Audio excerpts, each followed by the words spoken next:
Psychology में और ठीक है। एजुकेशन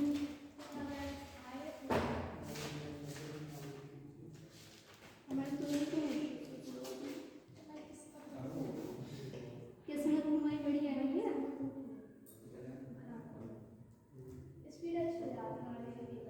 जी नहीं सोच रही हूँ कि अच्छे नंबर भी तो मिल जाते हैं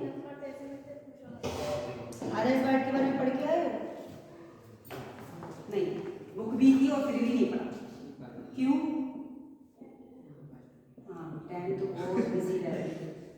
सारे मोदी जी ने आपने जो काम दिए ये हैंडल करना है, कैबिनेट मंत्रिमंडल तुम्हें संभालना है ना?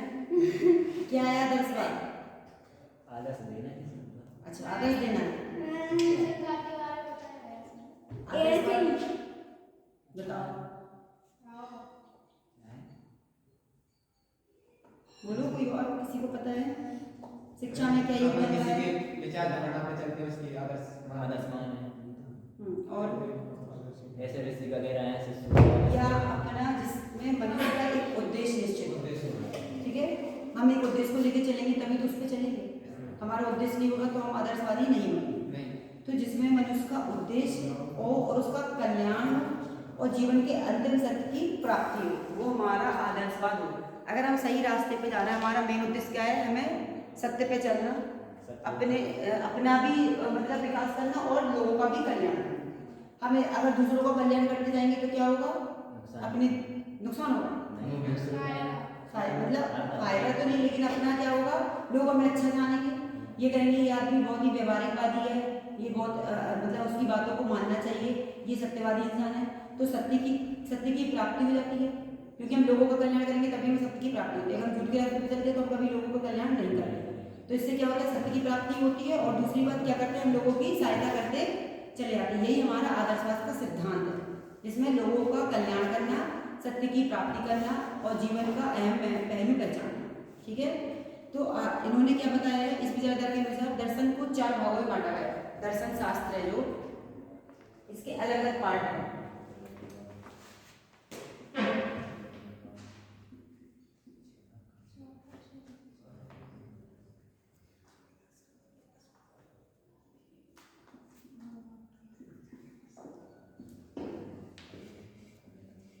पहला आता है हमारा आदर्शवाद।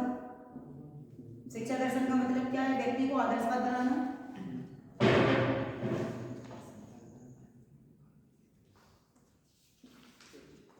यानी किसी का आइडल बनना। आइडल का मतलब क्या होता है?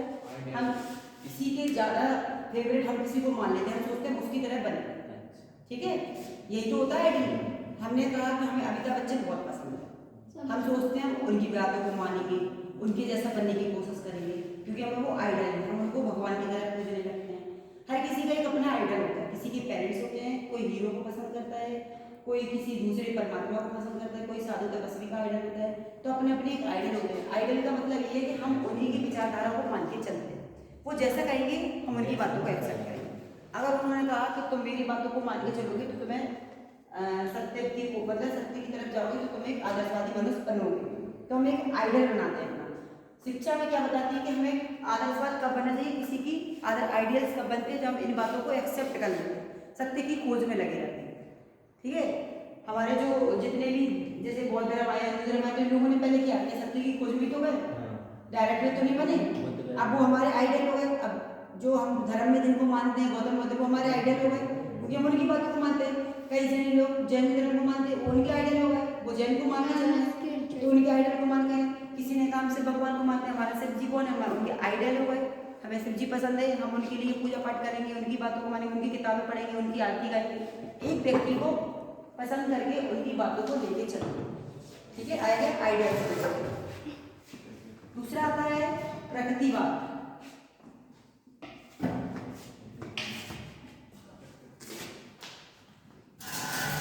एक आएगा आपका यथार्थवाद।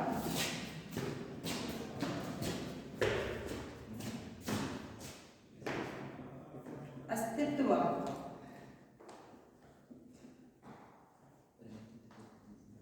मानववाद। ये हमारे शिक्षा शास्त्र के तत्व हैं, इनके अंतर्गत आते हैं। हमारा चूंकि पहला टॉपिक ही क्या है, आइडियल यानी आदर्श। तो हमें सबसे पहले किसको पढ़ना है, आदर्शवाद। ठीक है, आदर्शवाद का अर्थ क्या कहता है?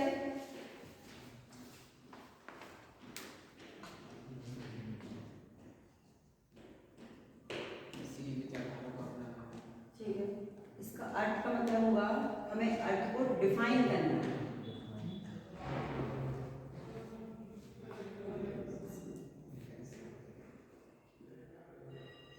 दो शब्दों से बना होगा, ये पढ़ते हो आप? ये दो शब्दों से बना। जब भी आपसे अर्थ पूछा जाए किसी भी चीज का, हमने कहा एजुकेशन का अर्थ क्या है, तो हमें इसको ब्रेक करके बताना है कि एडू का मतलब क्या है, केसन का मतलब क्या है। ऐसे आइडियलिस्ट का अर्थ पूछेंगे तो आइडियलिस्ट दो शब्दों से बना होगा, दो शब्दों के योग से बना होगा।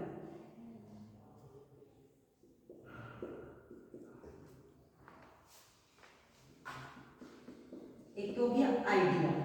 आइडिया मतलब हम क्या कहते हैं, विचार करते हैं। हम कहते हैं कोई जल्दी से योजना बना, तो हम क्या कहते हैं, एक आइडिया, यानी हमारे मन में एक विचार आएगा कि हमें क्यों ना ऐसे काम करना है। तो आइडिया का मतलब हो गया विचार। और ISM इसका मतलब होगा बात, यानी दोनों मिलके क्या बने हमारे विचार बात। ठीक है,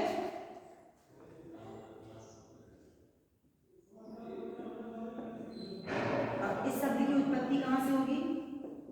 ये भी तो उत्पत्ति होती है, डायरेक्ट तो लिखना नहीं होगा, कहीं से तो लिया होगा। शाब्दिक व्युत्पत्ति के अनुसार आदर्शवाद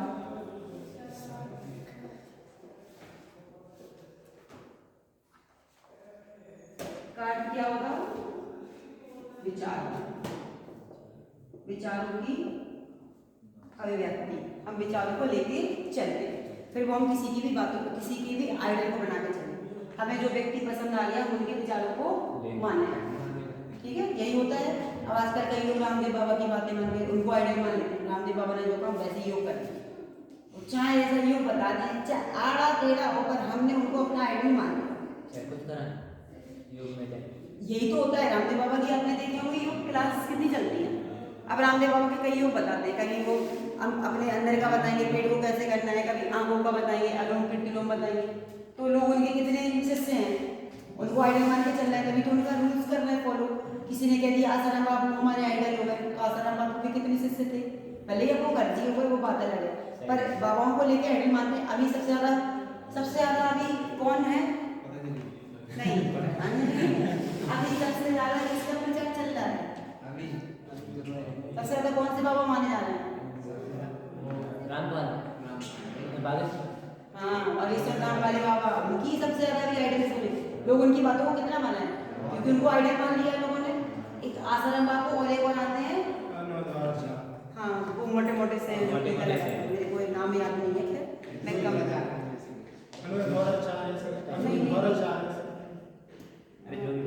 जो भी नाम है, पर उनकी ज्यादा चल रही है कहावतें हो रही है, तो इनको ये लोग आइडियल मान के चलते। उन्होंने कहा, उनके द्वारा पे कहा, उन्होंने जैसा कहा, हमने उन्होंने कहा आप ऐसा करोगे वैसे ही करो, जैसा वो बताते वैसा करो। तो हमने इनको एक विचारवादी मान के चल दिया, हम इनके विचारों पे वही हमारा आदर्शवाद कहता है।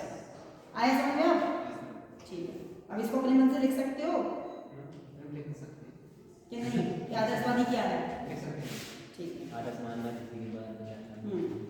ऐसे ही कई राइटर क्या करते हैं, परिभाषाएं देते हैं। जैसे कि एक DM दत्ता थे, आदर्शवाद वह सिद्धांत है जो अंतिम सत्ता आध्यात्मिक मानता है, यानी कि हम किसी बात को अंतिम बात लेकर चलते हैं, वही हमारा आध्यात्मिक होगा। वो किसी भी धर्म का हो सकता है, तो वो किसी भी धर्म का हो सकता है। हम जिस धर्म से जुड़ जाएंगे, हमें उसी व्यक्ति के आयु को मान के चलते हैं। ऐसा नहीं आप मान लो अब कह रहे हैं बौद्ध धर्म है, या जैन धर्म है, या ईसाई धर्म है, और हम कह रहे हैं हिंदू धर्म के ये अच्छे पसंद है, हम जिस धर्म से जुड़ते हैं उसी के ही आयु को लेके चलते हैं। ठीक है, ये नहीं कि अलग अलग लेके चले। कई लोग क्या होते हैं, सभी धर्म को मानने वाले होते हैं, सभी लोगों में जाएंगे, वो चर्च भी जाएगा, गुरुद्वारा भी जाएगा, मंदिर में भी जाएगा, मस्जिद में भी जाएगा। तो व्यक्ति पर तो हम पाबंदी नहीं लगा सकते, क्योंकि उसको स्वतंत्रता है, वो कुछ भी कर सकता है। पर एक व्यक्ति को लेके चलता है उसमें, पर कभी कभी क्या होता है, इसमें अंधविश्वास भी होता है। हमें ये नहीं पता चलता है कि जिसको हम आइडियल मान के चल रहे हैं, क्या जो हमें दे रहा है विचार, क्या वो हमारे लिए ठीक भी है या नहीं। कभी कभी उनकी बातों को अंधविश्वास में लेके चलते हैं। आजकल कई बाबाओं की बातों को लेकर चले जाते हैं, झाड़ा फुकाई में चले जाते हैं, चाहते हैं उन्होंने कहा इससे जाओ तो इससे सही हो जाएगा। अब व्यक्ति ठीक है मानते हैं कि पहले झाड़ू होता था, क्योंकि झाड़ू फूका का मतलब क्या है, मंत्रों का जाप। क्योंकि मंत्रों में क्या होता है, पहले मंत्र के द्वारा भी उपचार किया जाता था कुछ चीज़ों का, पर हर जगह आप मंत्रों का उपचार करके नहीं सीख कर सकते। अब व्यक्ति को अगर टाइफाइड हो गया तो टाइफाइड में हमारा क्या होता है, टाइफाइड को मोती जरा भी बोलते हैं, ठीक है। मोती जरा कैसे बनेगा, आपको 4 दिन का बुखार रहेगा, उसी में आपको कोल्ड भी हो गया, यानी जुकाम हो गया, खांसी हो गई। जब इसको आप हफ्ते भर नहीं ठीक करोगे, धीरे धीरे वो निमोनिया का व्यक्ति बनेगी ना बीमारी, निमोनिया से वो क्या बनेगा फिर टाइफाइड। इसमें क्या होता है, व्यक्ति का हीमोग्लोबिन कम हो जाती है, हमारी ब्लड की प्लेटलेट कम हो जाएगी, हमें कमजोरी आएगी ना। बुखार किसी दिन ज़्यादा बढ़ने लगे तो वायरस फैल रहा है ना शरीर में, तो अब हम इसको झाड़ू फुका इसको नहीं ना करेंगे, हमें डॉक्टर का इलाज भी चाहिए ना, या तो देसी आयुर्वेदिक दवाइयाँ, जो देसी लोग होते हैं वो आयुर्वेदिक दवाइयाँ लेते हैं, उससे भी व्यक्ति ठीक होता है। पर जरूरी नहीं, अब कई लोग क्या होते हैं, अरे बुखार है ये कर दिया, ऐसा कुछ नहीं है। हम ज़्यादा लापरवाही करेंगे तो बीमारी ऑटोमेटिकली बढ़ेगी, फिर वो टीबी हो या कैंसर हो, कुछ भी हो। हमें कहीं भी अगर छोटा सा घाव हो गया तो उसको इमीडिएटली देखो, अगर आपने 2-4 दिन में ठीक है ठीक है, पर अगर आप उसी चीज़ को करेंगे तो उसमें बैक्टीरिया पनपेगा ना, क्योंकि आप उसको ओपन रख रहे हैं, साफ नहीं करना तो उसमें कीड़े हो जाएंगे, जो भी होगा बैक्टीरिया पनपेगा तो वो अंदर से भी तो जड़ बना रहा है कीड़े, क्योंकि वो तो अपना वायरस अंदर तक फैला रहा है, ब्लड में सर्कुलेशन में आपकी वायरस फैल रहा है, तो वो क्या करेगा और जगह घाव बनाएगा। तो इन चीज़ों को हमें पहले सही करना होता है। सिर्फ अब कई लोग होते हैं जो झाड़ा फुकाई में विश्वास करते हैं, पर ये चीज़ गलत है, क्योंकि जितना आप डॉक्टरी से इलाज पाएंगे हो जाता है, कुछ चीज़ों में हो जाता है, वैसे मेरे ख्याल से तो डॉक्टरी इलाज होता है। अब गाँव में ये ज़्यादा चीज़ें चलती है कि ये करना चाहिए वो करना चाहिए, ऐसा नहीं है। हमें डॉक्टर साइंस ने कितनी प्रगति कर दी है, कहाँ कहाँ हर बीमारियों का इलाज, कैंसर जैसी बीमारियाँ भी कई अगर ठीक कर रहा है, ऐसा नहीं कैंसर की मरीज सही नहीं होते हैं, फर्क इतना होता है हम उन्हें पहले स्टेज से दिखा, आपने उसकी कैंसर की 4 स्टेज होती हैं, ठीक है, हमने पहले में दिखाना शुरू कर दिया तो उसके बचने के चांस 90% चांस बढ़ जाता है। सेकेंड में दिखाए तो थोड़ा 80% चांस होते हैं, लेकिन हम थर्ड फोर्थ में दिखाएंगे यहाँ पे चांस उसके खत्म होते हैं। बस फर्क कितना है वो कि अगर उसको 1 साल जीना होगा, मान लो उसको तीसरी या चौथी स्टेज में दिखा रहे हैं तो वो 1 महीने की जगह 5 महीने का जीएगा, क्योंकि दवाइयों का असर है। उसके बाद वो 1 साल के अंदर नहीं जी पाता, क्योंकि उसके अंदर ज़्यादा मात्रा में पड़ेगी। हम यहाँ उसको फर्स्ट स्टेज में दिखाएंगे तो उसके बचने के चांस ज़्यादा होते हैं, क्योंकि हमने वो पहले से ही कीड़े को मारना है, उसके अंदर हमने बढ़ने ही दिया और यहाँ पे उसके हर जगह पार्ट्स में करेगा, कितना बचाएंगे तो ये होगा, इसलिए कम होता है चांस। तो हमें यहाँ पे लापरवाही नहीं रखनी चाहिए। कैंसर किन चीज़ों से होता है ये सभी जानते हैं, गुटखा खाना, सबसे ज़्यादा गुटखा उसमें क्या होता है, तम्बाकू सुपारी है, हम ज़्यादा किसी भी चीज़ की ज़्यादा सेवन करना हर किसी को नुकसान है, चाहे फिर वो भोजन भी क्यों हो। आप ज़्यादा मात्रा में आलू खाते रहेंगे तो आपके अंदर कार्बोहाइड्रेट की मात्रा आ जाएगी, वो भी आपके लिए नुकसान रहेगा। आप चावल ज़्यादा खाएंगे वो भी आपके लिए नुकसान है। हम किसी भी चीज़ की मात्रा को लेके चलेंगे वो हमारे लिए नुकसान है। तो हमें हर चीज़ को उतनी लिमिट, आप दाल ज़्यादा खाएंगे तो क्या होगा, आपके अंदर प्रोटीन की तो मात्रा आ रही है, प्रोटीन ही तो मिल रहा है और चीज़ें हमें मिलेंगी। तो हमें हर चीज़ का लेवल रखना चाहिए, ये नहीं हम किसी भी चीज़ को ज़्यादा खा के चलेंगे तो वो नुकसान तो देगा ही। तो यही इसमें होता है, ठीक है। तो हम जब गुटखा ज़्यादा खाते रहेंगे तो वो भी नुकसान देगा, उसमें लिखा भी रहता है कि गुटखा खाने के नुकसान, लेकिन फिर भी बिकता है क्योंकि सरकार को उसका फायदा है। शराब से भी नुकसान है, फिर भी शराब बिकती है, सरकार को उसका फायदा है ना, गवर्नमेंट को फायदा है। गवर्नमेंट क्यों बंद नहीं करा, उसी से मैम टैक्स दे, हाँ टैक्स उसी से मिलता है, इसलिए सब बहुत ज़्यादा टैक्स लगते हैं। ज़्यादा होगा तो बाद में फिर आपके सरकार की गलती है, आदमी को नहीं खाना चाहिए, बस बनाएगी नहीं तो खाएंगे, बनेगी नहीं तो खाएंगे। चस्की लगती है अब जैसे बनाएंगे तो बनाएंगे। तो बेच रही है मार्केट में तो खरीदेगा, खरीदने वाले चोरी करके खरीदेंगे, जिसको खाना है शराब का आदी है वो घर की चीजें बेच के पिएगा।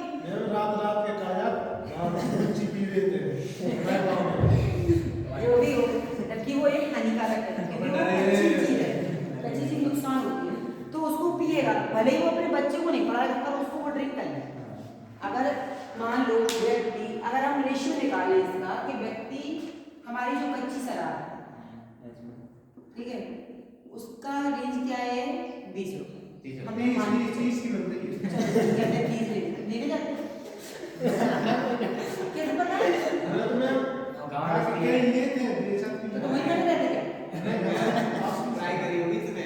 हमारा 3 किलोमीटर दूर पर लेके महीने में 30 दिन होते हैं। नौ एक सौ महीना 30 हो गया। 950 तो 30 रुपए एक दिन के हो रहे हैं, तो हमने 30 दिन में खरीदे, कितने हो रहे हैं? 900 900, यानी एक साल की नहीं 900, हाँ 900 ही बैठ रही है, कम बैठ रहा है। नहीं, ये व्यक्ति 3 ले लेते हैं। हाँ मान लो वो एक सुबह, चलो वो मान लो एक ही पी रहा, कभी कभी कोई नहीं। अब हम 900 का महीने का करते हैं, तो 12 के हिसाब से कितना हो रहा? 12 नंबर 108, 10,800 रुपये वो खर्च कर रहा है एक साल की। एक साल। अगर वो अपने बच्चे को सरकारी में पढ़ाएगा तो यहाँ उसका बच्चा शिक्षा लेगा कि नहीं? लेगा। सोचो, अब एक व्यक्ति एक ही साल तो नहीं पी रहा। मान लो व्यक्ति ने उसने शुरू कर दिया 20 साल से, उसने व्यक्ति ने 20 साल से शुरू किया, ठीक है। अब 20 साल से वो कितने साल जी रहा है? मान लो 50 साल तक जिया, उसके पास 30 साल निकले। 20 साल से 50 साल में कितना डिफरेंस निकल रहा है यहाँ पे? 30 साल में। 30 का निकलता है। अब हम 30 से गुणा करेंगे। 30 से गुणा करेंगे, इसका निकालो कितना? 3 लाख बच्चे आ जाएगा। क्यों, जो टोटल ही तो निकालेंगे हम। या ऐसे करो 30 साल में, एक साल के हिसाब से 12 महीने हो रहे हैं, तो वो तो ज़्यादा ही आ जाएगा। सीधा टोटल गुणा कर दो ना 20 से, तो उसका आ जाएगा। टोटल कितने रुपए आ रहे हैं हमें बताओ, करो कैलकुलेशन। अब व्यक्ति कितना पैसा इन्वेस्ट किया? 3 लाख से रुपया। 3 लाख उसने अपने 30 साल में बर्बाद कर दिया। वो 3 लाख अगर बच्चे को पढ़ा लेगा, किसी बच्ची की शादी हो जाएगी, उसको कर्ज नहीं लेना पड़ेगा। और 30 रुपये बचाएंगे दिन के तो कितने हो रहा है? यही लोगों को समझाना होगा, उसको कैलकुलेशन करके बताओ कि तुम जो 30 रुपए एक दिन में खर्च कर रहे हो, तुम्हारा महीने का इतना टोटल निकल रहा है, वही पैसे तुम्हारे साल के निकलना है, और वही पैसे तुम जिंदगी भर को बचा के रखोगे, तो तुम्हें किसी के लिए कर्ज ही नहीं लेना। फिर क्यों कर्ज लेगा जब वो बचा के रख रहा है? जो 30 रुपए वो खर्च कर रहा है, वो अपने बैंक में छोड़ के देख ले ना, उसको कभी कर्ज नहीं लेना, ठीक है, मिलेगा। अगर आप गुटके का भी अगर निकालेना रेशियो, 40 का चल रहा है। तो 40 एक गुटका कितने का आता है? 40 का 30 का। 40 का 40 का चलो हमने 40 कर दिया, 40 इंटू एक महीने का कितना हो रहा है? 1200 हमें 1200। ठीक है, 1200 हो जाएगा। अब 1200 इंटू 1200 इंटू 144, ठीक है, 144 में प्लस 0 कर देंगे, 12 144 हो जाता है। तो अब ये इतना हो जाएगा इनका। अब ये व्यक्ति की वो तो 50-60 साल तक खाता है, इसका कितना निकल रहा है? सोचो 4 लाख 5 लाख ऐसे निकल जाएगा। अब वो सोचो कितना वेस्ट कर रहा है। वही समझाएंगे। तो ये रेशियो आपको समझाना होगा ना कि आप अगर यही पैसा अगर हम डे के हिसाब से अपने अकाउंट में जमा करेंगे, तो सोचो हमने 20 साल में कितने रुपए जोड़ लिए। गांव में 90% लोग खा रहे हैं। तो सोचो उनका तो और अच्छा जोड़ेगा। 20 साल में 2 लाख राशि। अब यही दुकानदार को फायदा कितना हो रहा है? अब दुकानदार की कमाई को अगर हम निकालें यहीं से, यही तो इकोनॉमिक्स होता है, इसमें हमें यही तो डेटा देखना होता है कि व्यक्ति कहाँ इन्वेस्ट कर रहा है। अगर हम दुकानदार का रेशियो निकाल के चल रहे हैं, एक व्यक्ति ने दुकान खोली, उसने 10 गुटके खरीदे, हमने कहा मैं एक दिन में 10 गुटके मैं बेच जाऊँ, ठीक है, हम 10 गुटके बेचेंगे क्योंकि अभी हमारे पास बिजनेस शुरू नहीं हुआ। हमने 10 गुटके लिए, तो उसमें थोड़ा होलसेल की दुकान से अगर एक 40 का गुटका आ रहा है तो हमें 10 एक गुटके फ्री में मिल जाएंगे, 2 गुटके मिल जाएंगे, यानी कि एक गुटका हमारा 40 का है, 190 में 24, ठीक है। 24 मिलते हैं। और हमने 10 लिए तो 10 कितने के आएंगे? 400 के आएंगे। 400 में से हम 2 गुटके की माइनस कर देंगे तो कितने हो जाएगा हमारे? 320 है। अब हमने इसमें 400 कमा लिए 10 दिन में क्योंकि हमने बेच दिए, फिर हमने ऑनलाइन। अब महीने का हिसाब निकाल रहे हैं, हमने महीने में कितने गुटके ला रहे हैं? एक दिन में हमने 10 बेच लिए, एक दिन में हमने 400 रुपए कमा लिए, एक दिन के हिसाब से 400 हो जाएगा। अब हम 400 रुपया का हिसाब देखेंगे महीना का। मान लो हम एक दिन में 10 ही गुटके बेच रहे हैं, 12 कितने कमा रहा है उसमें? 12,000 कमाएगा ना। अब उसने महीने का 12,000 कमा लिया, ना पढ़ाई करी ना कुछ। और सोचो एक दिन में 20 गुटके बेच रहे हैं तो इसका डबल हो जाएगा। 2,000 बच जाएगा। बच रहा है कि नहीं बच रहा? और हमारे इतनी है कि हम 15,000 कमाते नहीं हैं, वो बेचारे तभी तो उसको पता है कि ना जो चीज़ हमें ज़्यादा प्रॉफिट हो रही है तभी तो जगह जगह तो गुटका बीड़ी बेच रहे हैं, क्योंकि यहाँ पे फायदा है ना उसको। एक दिन में 10 तो आराम से बेच ही लेगा। अगर वो यहाँ पे उसने मान लो 20 बेचे तो कितने हो रहे हैं? 600 रुपए। एक दिन का वो कितना कमा लेगा? 600, क्योंकि उसको डबल टारगेट मिला, तो इस हिसाब से वो ज्यादा और कमा लेगा, उसको कितना फायदा है? ये होता है। इसलिए तो वो हमेशा दुकान पे ये सबसे पहले सामान लेता है। अब एक दिन में उसके पास 10 आदमी आ गए, 20 आ गए, 30 आ गए, कई व्यक्ति एक्स्ट्रा लेके चले जाते हैं। ये होता है प्रॉफिट, ठीक है। और यहाँ होता है घाटा। हमारे डॉक्टर ने बताई 500 रुपए फीस, हम कहेंगे सर ज्यादा है, कम करें, और यहाँ घुटने में बर्बाद है, क्योंकि बीमारी तो हम लोग से फैलती है। 3 लाख हमें बीमारी के लिए लगाने में करते हैं, हम कहते हैं वो ठीक होना हो जाए, और यहाँ आपने घुटने में 3 लाख बर्बाद कर दिए कि नहीं करते? ये होता है। और बीमारी में हम सोच समझ के लगाते हैं, ब्याह शादी में भी सोच समझ के खर्च करते हैं, ये मगर ये लोग कर्ज लेते हैं, पर यहाँ खाने में कर्ज नहीं, यहाँ पे कंजूसी करनी चाहिए, जहाँ करनी चाहिए वहाँ नहीं करते, ठीक है। क्योंकि सब्जेक्ट है तो वो बताना पड़ता है, अदर्स बात के अकॉर्डिंग चलना चाहिए।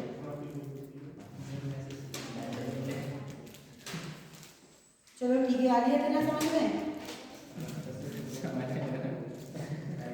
समझाया करो लोगों को, जब तुम समझोगे तभी तो दूसरों को समझाओ।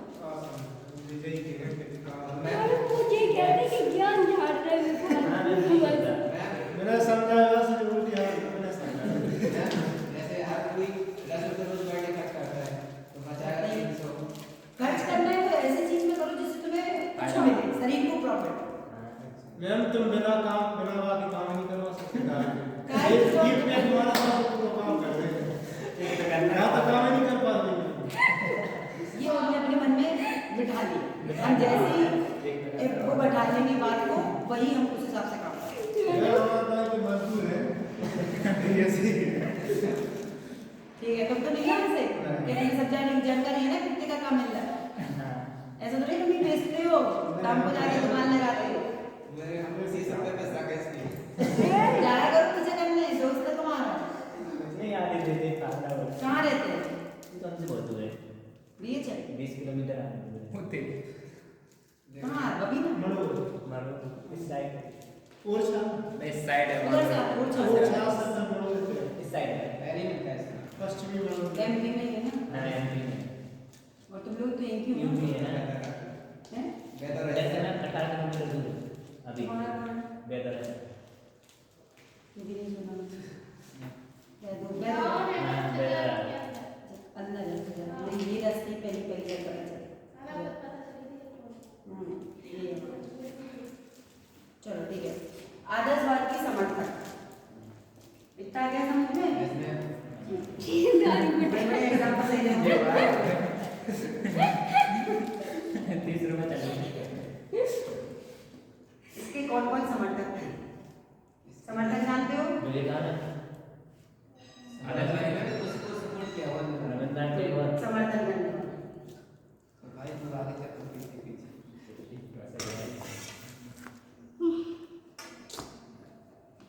एक आते हैं प्लेटो, नाम सुना है? प्लेटो, सुकरात। क्या कौन थे ये प्लेटो? कुछ क्या किया था ना, लेकिन वही थी ना। खोज की थी उन्होंने, हाँ खोज शिक्षा में भी और ज्योग्राफी में भी आता है। में सुकरात भी है।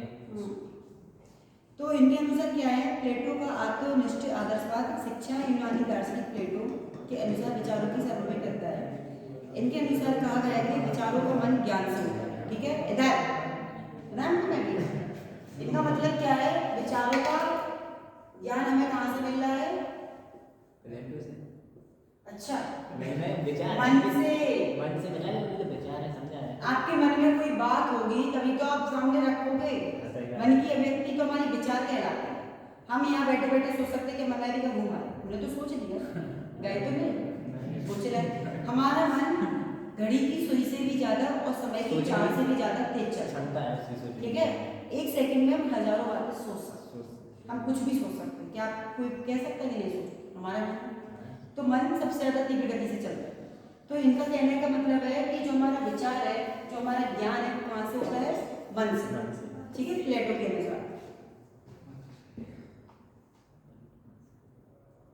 जो हमारी ज्ञानेंद्रियां हैं उन पर जो परे वही ज्ञान कहलाते हैं। ज्ञान इंद्रिय हमारी क्या होती है? 5 है। कौन कौन सी? आँख, नाक, कान, मुंह, जीभ, या मुंह एक ही बात है और इसके मुंह में तो सभी आ जाएंगे बेटा, चलता और इसके माइंड का है तुम्हारा, दिमाग भी तो है, बिना दिमाग के कुछ है? वो तो लगा है ये वाला रखा है।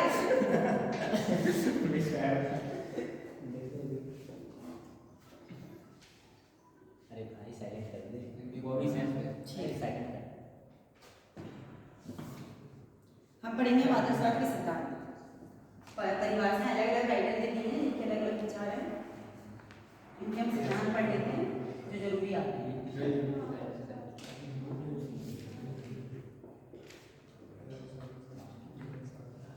पहला आता है विचार भौतिक जगत का आधार। इसको कौन एक्सप्लेन कर सकता है? विचार भौतिक जगत का आधार हाँ सही। कैसे? भौतिक विचार तो देखिए, भौतिक विचार मतलब बहुत सारे विचार आने हैं। नहीं बे। तो क्या है? बताओ, सोचो, बहुत विचार। सर्वप्रथम विचार कैसे है? भौतिक विचार जगत का पता आधार। क्या हो जाएगा? थोड़ा समझ में भौतिक नहीं, हम फिजिकली चीज है। फिजिकल। इनका मतलब ये है कि जो वस्तु और पदार्थ है, वस्तु क्या हो गई? चीजें, कुछ भी सही। पदार्थ भी अलग हो गए, एक कुर्सी बना। ठीक है, ये सब आ सकते हैं, ठीक है। इनका कहने का मतलब ये है, ये सब आ सकते हैं भौतिक वस्तु का आधार। जो हमारे विचार है वही एक सत्य है, हमारी जो मन की बात है वो एक सत्य है, बाकी ये सब कुछ भी नहीं है। इनके हमारे लिए ये कोई मायने नहीं रखता। अगर हमारे मन में विचार के व्यक्ति है तो वही सत्य और सर्वव्यापी है, हम वस्तु से कोई मतलब नहीं है। तो इनका कहने का मतलब है कि क्योंकि मस्तिष्क में विचार पहले आता है, वस्तु बाद में आती है। तो इसलिए उन्होंने पहले क्या किया है, जो विचारों को पहले रखा है, ठीक है। इसलिए उन्होंने कहा है विचार भौतिक जगत का आधार है।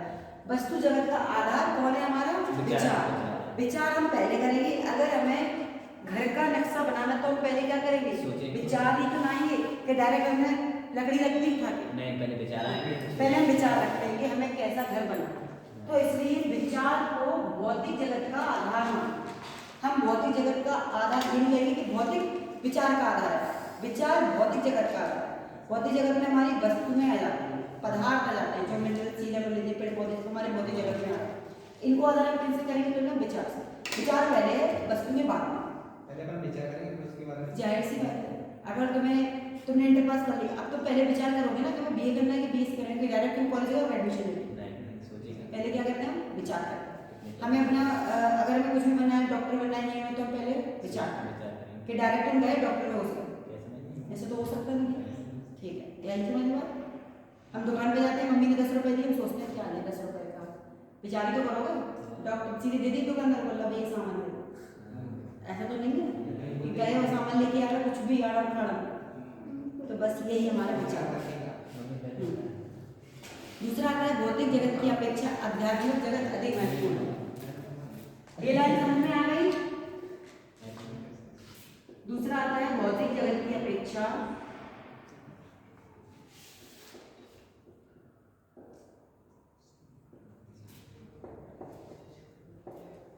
आध्यात्मिक जगत।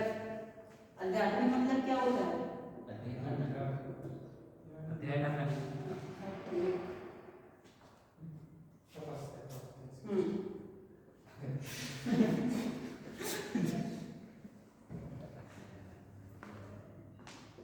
यानी जो वस्तुएं हैं उनकी अपेक्षा में किसी भी बारे में अध्ययन ज्यादा करें, ठीक है।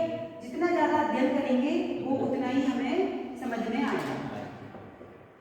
अगर हमें किसी इंसान को समझना है तो उसके पास बैठ के हम ज्यादा बातें करेंगे, उसको ज्यादा समझेंगे, उसके व्यवहार को समझेंगे, हमने उस पर अध्ययन कर लिया कि ये व्यक्ति कैसा है, हमें उसको समझ लिया, ठीक है।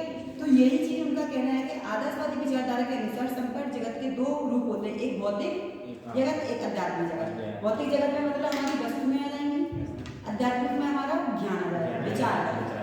तो ज्ञान की आवृत्ति में कम मिलती है, भौतिक जगत को समझने की अपेक्षा में आध्यात्मिक जगत पर ज्यादा ध्यान देना चाहिए, ठीक है। फिर आता है मानव परमात्मा की उत्तम रचना के रूप में। तीसरा आता है आदर्श सिद्धांत में मानव परमात्मा, इसमें कोई डाउट तो नहीं है? क्यों? बस एक अपेक्षा क्या अध्यात्म अपेक्षा मतलब अपेक्षा। होता है इसकी ज्यादा जरूरत नहीं है जितनी हमें इसकी अध्ययन करने की। उसके अकॉर्डिंग, अपेक्षा ठीक है? तुलना तुलना भी यही हो, इसकी अपेक्षा मतलब हमें इससे इससे। करना। अगर हम कहेंगे कि तुम बीए की अपेक्षा बीएससी करो, मतलब बीए कम इम्पोर्टेंट है बीएससी के अकॉर्डिंग, इसकी ज्यादा वैल्यू है, ठीक है? ये हम कहेंगे इन दो तीनों की अपेक्षा तुम ये कोर्स करो क्योंकि ये ज्यादा है, इनकी वैल्यू ज्यादा है। तो यहाँ पे भौतिक जगत की वैल्यू कम है अध्यात्मिक जगत के अकॉर्डिंग, ठीक है? अब आया समझ? मानव परमात्मा की उत्तम रचना के रूप में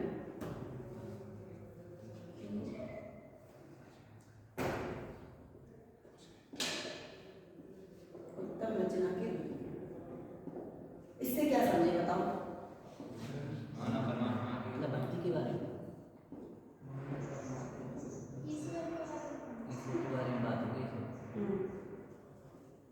बोलो, परमात्मा की उत्तम रचना के रूप में यानी मनुष्य का शरीर कैसा है? भौतिक। बहुत देर कोई भी अगर वो आया है तो वो जाएगा, जाएगा। पर अगर वो परमात्मा वाले आध्यात्मिक चीज से जुड़ गया, अध्यात्म मतलब होता है हमने एक हम करके क्या कर रहे हैं? तपस्या कर, तो बस ठीक है? एक चीज में लीन हो गए, किसी भगवान में लीन हो गए, हमने कहा हम इनकी शरण में जा रहे हैं और नींद से ही रहेंगे। तो मानव को भौतिक चीज, वो मानव तो भौतिक ही है, उसका शरीर नश्वर है, आज आया है कल चला जाता है, ठीक है? लेकिन हम उसको अगर किसी चीज में लगा के ज्ञान प्राप्त की खोज कर लेंगे तो हमारा फिर क्या हो जाएगा? हमारी वैल्यू ज्यादा बढ़ेगी। जानवर भी होता है, जानवर भी खाता है, वो भी सोता है। हाँ तो कोई भी एग्जांपल ले लीजिए, हम ये नहीं कह रहे, तो उसमें मतलब बुद्धि व तर्क की योग्यता मनुष्य को पशु से श्रेष्ठ बनाती है क्योंकि उसमें तर्क भी है। हम पढ़ते क्यों हैं? कि किसी बात पे तर्क कर सके, उसको बात को समझा सके, यही तभी तो ज्ञान की आवश्यकता होती है। हम अगर हमसे किसी ने कह दिया कि ये चीज़ ऐसी है तो हमें अगर पता होगा तो हम उसको समझाएंगे, नहीं तो हम मान लेते उसकी बात को। हम उनकी बातों को मान के चलते क्योंकि हमें पता नहीं है। तो मनुष्य पशु से क्यों श्रेष्ठ है? पशु भी खाना खाता है, मनुष्य भी खाता है, खाते हैं, सोता वो भी है, वो भी सोता है, थोड़ी बहुत उसमें भी समझने की है, वो भी समझता है, पर उसके में तर्क और बुद्धि पाई जाती है। जानवरों में बुद्धि और तर्क नहीं होता, जानवर आपसे बात नहीं कर सकते, उनमें भाषा नहीं होती, उनकी भाषा अलग है पर हम उनकी भाषा नहीं समझ सकते। तो इसलिए मनुष्य श्रेष्ठ है और वह अपनी तार्किक क्षमता के आधार पर ही आत्मबुद्धि और परम तत्व को समझ सकता है। जब उसमें ये सब क्षमता है, बुद्धि है, तभी तो वो आत्मा को समझेगा, आत्मा के बारे में समझा सकते हैं। हम आपसे कहें आत्मा क्या है तो आप क्या कहेंगे? जो हमारे शरीर जिससे जीवित है। अगर हमारे अंदर आत्मा नहीं है तो हम हमारा शरीर निर्जीव है, कुछ हिल डुल नहीं सकता। जैसे आपने बचपन में पढ़ी होगी सजीव चीजें और निर्जीव चीजें पढ़ी है साइंस में, ठीक है, जिसे हम बोलते हैं, ठीक है। तो निर्जीव और सजीव चीजों में क्या है? निर्जीव में हम क्या रखते हैं? निर्जीव चीजों में हम क्या रखते हैं? टेबल कुर्सी जिनमें जानते हैं, और सजीव में हमारे जिनमें और इंग्लिश में इनको हम क्या कहेंगे? Living and non living. पढ़ा है ना?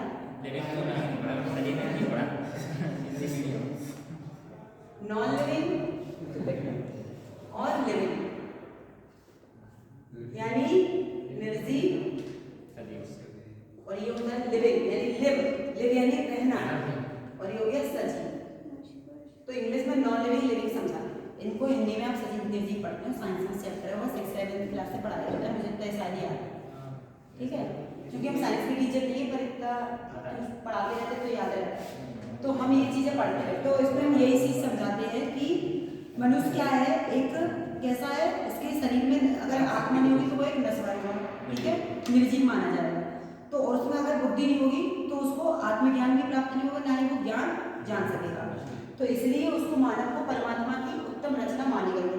हमारी रचना किसने की है? ईश्वर। भले ही पेरेंट्स हमें जानते थे पर ईश्वर की देनी तो मानते हैं। परमात्मा की मनुष्य अलग से ही एक देन है, जानवर भी बनाए लेकिन मनुष्य एक अलग ही प्राणी है, ये इनका कहना है, ठीक है, आदर्शवाद। इतना समझ में ये चैप्टर आपका मंडे में खत्म होगा। तीसरा आता है जड़ प्रकृति की अपेक्षा मनुष्य का महत्व अधिक है। जड़ प्रकृति क्या होगी? कैसे पेड़ों की जड़?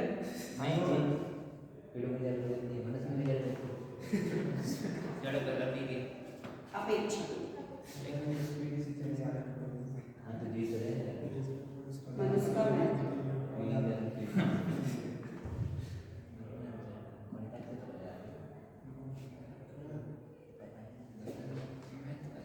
बताओ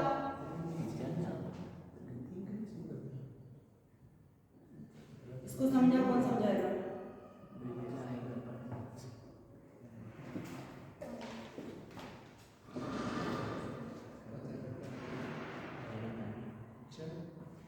जब प्रकृति मतलब हमारी जो नेचुरल चीज होगी प्रकृति की हमारी यही होगी ना सब आता है प्रकृति में हमारी पूरी अर्थ है तो इससे क्या होगा वो इसकी तुलना में मनुष्य का महत्व अधिक है ठीक है मनुष्य का महत्व इम्पोर्टेंट है क्योंकि मनुष्य तो प्रकृति को बनाए रखेगा अगर प्रकृति है मान लो पेड़ पौधे हैं किसके लिए मनुष्य के लिए पानी डालें तो उसका ठीक है अब प्रकृति यंग बनेगी तो वो ऐसे लेकिन इन सब का चीजों को यूज कौन कर रहा है मनुष्य सारे पदार्थ का यूज कौन कर रहा है मनुष्य तो मनुष्य सबसे ज्यादा इम्पोर्टेंट माना जाता है प्रकृति में ठीक है अब आया समझ में जड़ मतलब हम पेड़ की जड़ में नहीं जाएंगे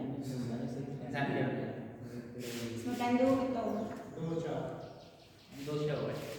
30 कितने मिनट 30 मिनट भी हो ठीक है इनकी क्लास में बाकी का आधा चैप्टर हम नेक्स्ट डे करेंगे तो इनकी जो हेडिंग बची है वो उनको पढ़ के आना पढ़ लेते हैं भूल जाए कैसे भूल जाते अभी अभी भूल जाओ अगर दूसरे ने विचार बोलते का आधा बताओ समझा दो हमारा तो कंपटीशन है हाँ तो इनकी इनकी ले लेंगे उसके संग ये वाला अपन देख लेंगे नहीं तो फिर सीधा दिवाली के बाद देखते हैं सीधा दिवाली के बाद देखते हैं एचडी मैं तो मंडे को हम ले लेंगे 1 घंटे की क्लास ले आधे घंटे की मतलब निपटा जाए आधे घंटे तो ये पूरा चैप्टर पढ़ के आना पूछेंगे हेडिंग हेडिंग देखते हैं कि क्या क्या पढ़